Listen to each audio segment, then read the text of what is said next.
आज की वीडियो में हम जानने वाले हैं कि आरटीआई क्या होता है। आरटीआई की फ़ाइल क्यों दर्ज करानी आवश्यक होती है, ये किस विभाग के द्वारा क्यों किया जाता है।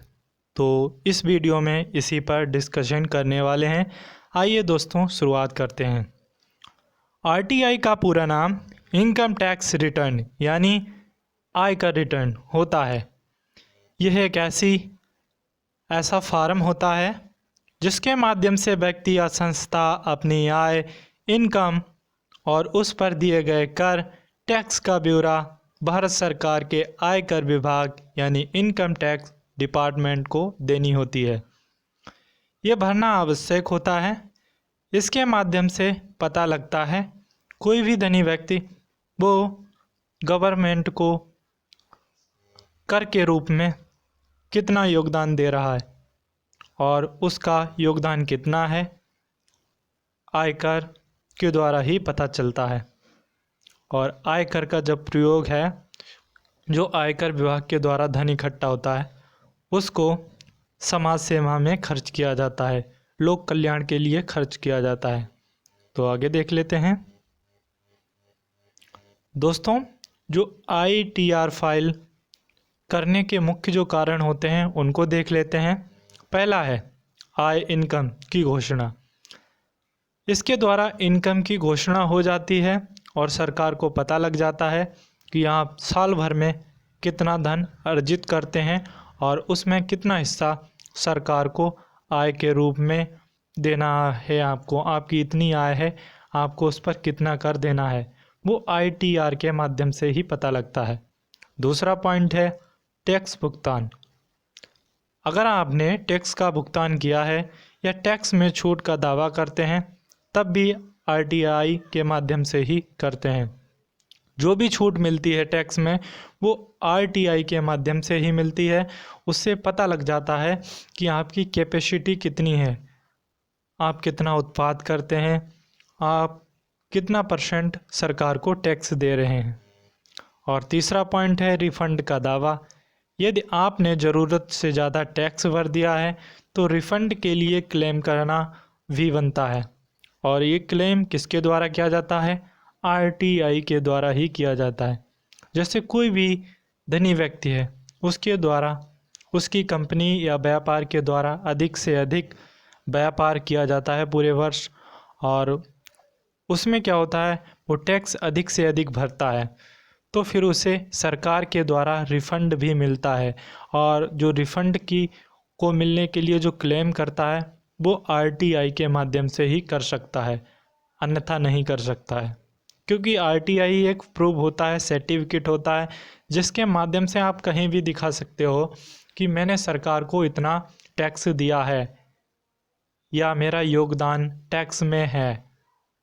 तो आरटीआई एक बहुत ही महत्वपूर्ण फाइल होती है जिसको कंपलसरी माना जाता है जो भी बिजनेसमैन होते हैं या जिनकी भी कंपनियां होती हैं। चौथा पॉइंट होता है वित्तीय प्रमाण। आरटीआई कई जगहों पर वित्तीय स्थिति का प्रमाण होता है, जैसे लोन या वीज़ा के लिए आवेदन करते समय।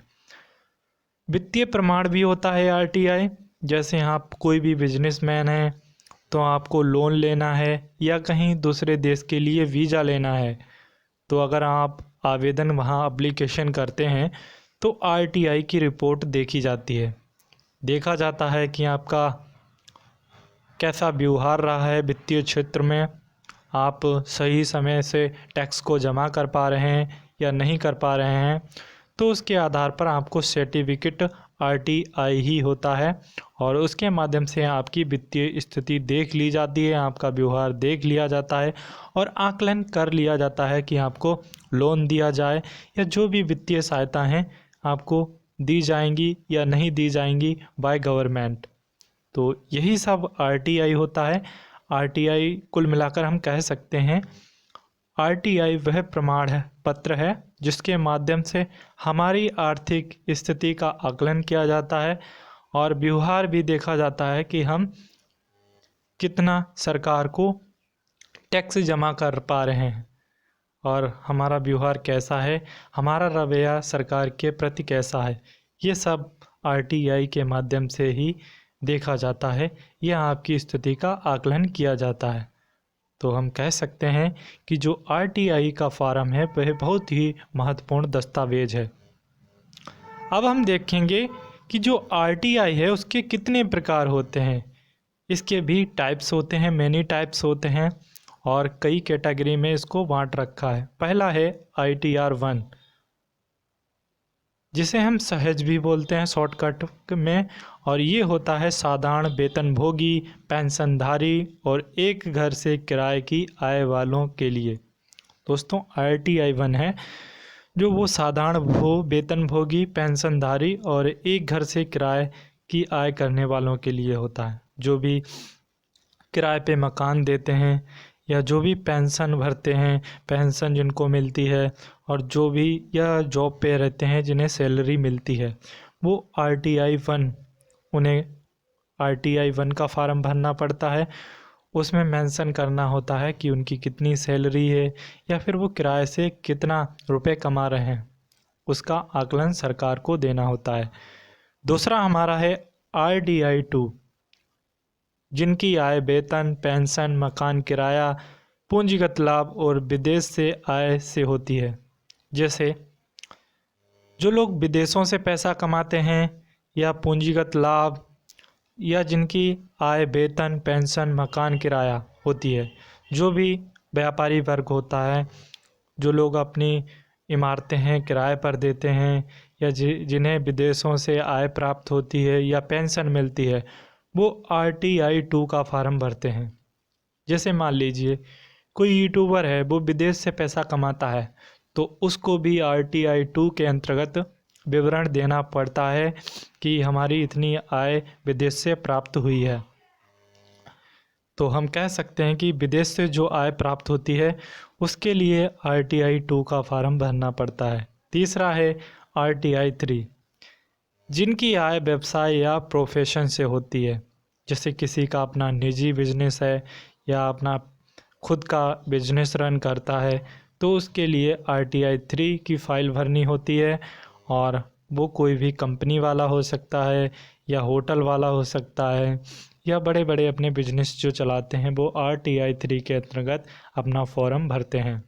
चौथा है RTI-4, जिसे सुगम भी कहते हैं, शॉर्टकट में इसका नाम होता है सुगम, और जिनकी आय व्यवसाय या प्रोफेशन से होती है और उन्होंने प्रिजम्पटिव इनकम स्कीम को अपनाया है। जिनकी आय व्यवसाय या प्रोफेशन से होती है, तो इनकम स्कीम को अपनाया है, जो भी होती है प्रिजम्पटिव स्कीम होती है, उसको अपनाया होता है, तो वो लोग RTI-4 का फॉर्म भरते हैं।